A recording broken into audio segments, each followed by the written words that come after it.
आंदोलनकर्ते अतिरेकी नाहीत, पण आंदोलनाचा गैरवापर सुरू. सदाभाऊ खोत.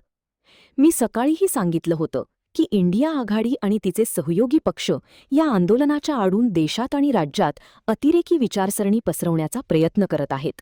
सोशल मीडियावरही त्याच प्रकारचं वातावरण निर्माण केलं जात आहे. राज्यात महाविकास आघाडीचंही तेच काम सुरू आहे. विद्यार्थ्यांसोबत आम्ही आहोत, त्यांच्यासाठी आम्ही लाठ्याकाठ्या खाल्ल्या असं सांगितलं जात आहे. मात्र आता पेपरफुटीचा मूळ मुद्दा बाजूला पडला असून आंदोलनाची दिशा बदलली आहे. आंदोलनात सरकार हटवा अशा घोषणा दिल्या जात आहेत. पेपरफुटी आणि या घोषणांचा काहीही संबंध नाही. भाजप विरोधी आघाड्या आणि काँग्रेस समर्थक काही घटक देशात अस्थिरता निर्माण करण्यासाठी विविध माध्यमांतून अतिरेकी विचारसरणी पसरवत असल्याचा माझा आरोप आहे. मात्र मी आंदोलन करणाऱ्या विद्यार्थ्यांना किंवा आंदोलनकर्त्यांना दहशतवादी अथवा अतिरेकी म्हणत नाही. सरकारविरोधात जनतेला रस्त्यावर उतरवण्याचा विरोधकांचा प्रयत्न सुरू आहे. त्या संदर्भातील काही पुरावे माझ्याकडे आहेत, असं आमदार सदाभाऊ खोत यांनी सांगितलं. पाहूया ते काय म्हणतायत. मैं सुबह ही बोला था कि देश में विद्यार्थियों का जो आंदोलन चल रहा है, इस आंदोलन के माध्यम से कई लोग, कई संगठन और इंडिया आघाड़ी के सहयोगी पक्ष पूरे देश में सरकार के विरोध में आतंकवाद जैसे विचार वो फैला रही है।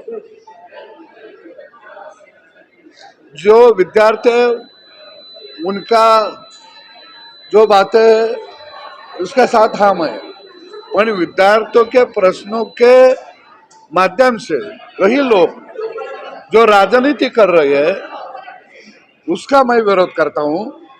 मैंने भी विद्यार्थी संगठन का, विद्यार्थियों का आंदोलन मैंने किया, खुद मेरे साथी गोपीचंद पडळकर ने किया है, पुणे में किया है, बॉम्बे में हमने आंदोलन किया है। अभी नीट के बारे में आंदोलन चल रहा है का मोदी सरकार हटाने के लिए आंदोलन चल रहा है, अभी मेरे समझ में नहीं आ रहा क्या आंदोलन किस मुद्दे से चल रहा है। और मुझे लग रहा है कि यह आंदोलन दिशाहीन हो गया है। यह आंदोलन मुद्दे पर नहीं चल रहा है, यह आंदोलन इंडिया सरकार के खिलाफ चल रहा है। कई लोग औरंगजेब का फोटो लेकर भी आए। औरंगजेब का और नीट परीक्षा का क्या संबंध है? मुझे लगता है कि यह आंदोलन लोगों में दंगा फसाद करने के लिए, बढ़ावा देने के लिए चल रहा है। ये अभी ये सब साबित हो रहा है।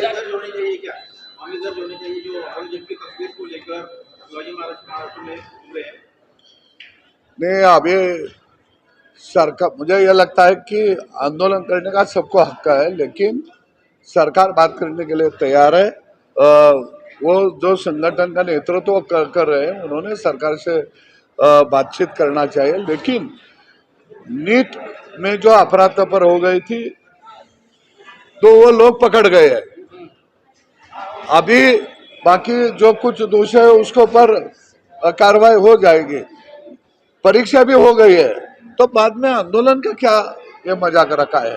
वो धर्मेंद्र प्रधान जी का कोई संबंध नहीं है सीधा, लेकिन उनको ऊपर जो आरोप लगा रहे हैं उसके बाद मोदी सरकार के ऊपर आरोप लगा रहे हैं, ये मुझे लगता है कि यह आंदोलन गलत रास्ते से जा रहा है। जिस तरीके से पुलिस वालों पर हमला किया गया, आंदोलनकारी नेपाल और बांग्लादेश जैसी स्थिति और श्रीलंका जैसी स्थिति बनाना चाहते थे क्या भारत में? अब यह है कि आंदोलन के लोगों ने हमला किया है पुलिस कर्मचारियों का दूसरा बाह्य शक्ति कोई आंदोलन में घुस गए थे, उसका तपास सरकार करेगी। लेकिन मुझे लगता है कि आंदोलन मुद्दे पर होना चाहिए। तुम्ही जे सकाळी विधान केलं, आतंकवादी अशी उपमा तुम्ही आंदोलनकर्त्यांना दिली आहे असा एकूणच आरोप होता।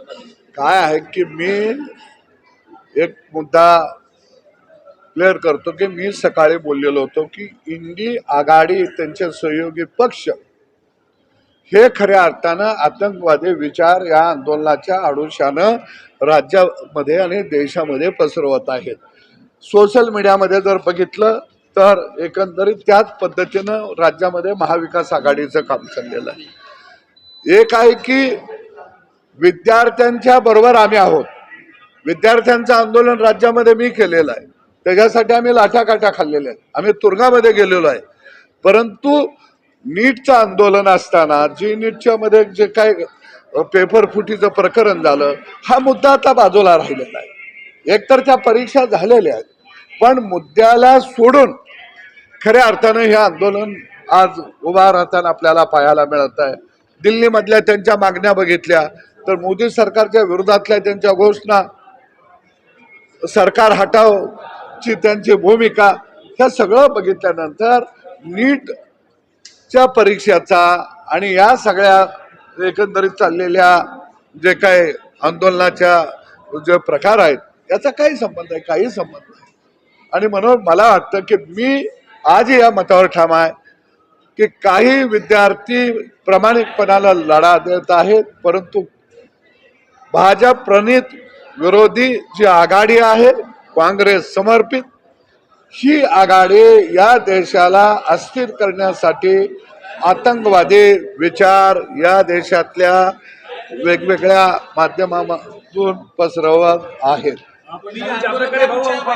आंदोलकांच्या बाबत आतंकवादी हा शब्द वापरला होता असा आरोप सातत्यानं होतो. तुम्ही आंदोलकांना दहशतवादी आतंकवादी म्हणाला, अशा प्रकारचा एक मी स्पष्ट करतो की मी आंदोलन करणाऱ्यांना दहशतवादी आतंकवादी म्हणत नाही आहे. त्यांच्या आडोशानं इंडी आघाडी समर्पित जे पक्ष आहेत ते या देशामध्ये या माध्यमातून आतंकवाद पसरता येईल का, या माध्यमातून देशामध्ये दंगा धोपा करता येईल का, या माध्यमातून सरकारच्या विरोधामध्ये देशातल्या जनतेला रस्त्यावर आणता येईल का, अशा पद्धतीचं कुठील षडयंत्र या देशामध्ये ही सगळे विरोधी पक्ष खऱ्या अर्थानं करायला लागलेले आहेत. आणि त्याचा पुरावा माझ्याकडे आहे की कशा पद्धतीनं सोशल मीडियावरती वेगवेगळे पक्ष काँग्रेस समर्पित बातम्या पसरवत आहे, हा पुरावा आहे माझ्याकडं. आणि म्हणून मी त्या माध्यमातून बोललो आणि म्हणून म्हटलं की औरंगजेबाचा आणि नीटच्या परीक्षाचा काय संबंध, याचं उत्तर हे देणार आहेत का? म्हणजे खोटं बोला, रिटून बोला आणि लोकांना मनामध्ये संशय निर्माण करा, अशा पद्धतीनं राज्यामध्ये आणि देशामध्ये काम चाललेलं आहे. त्याला आमचा विरोधच असणार. भाऊ एक प्रश्न याच्यामध्ये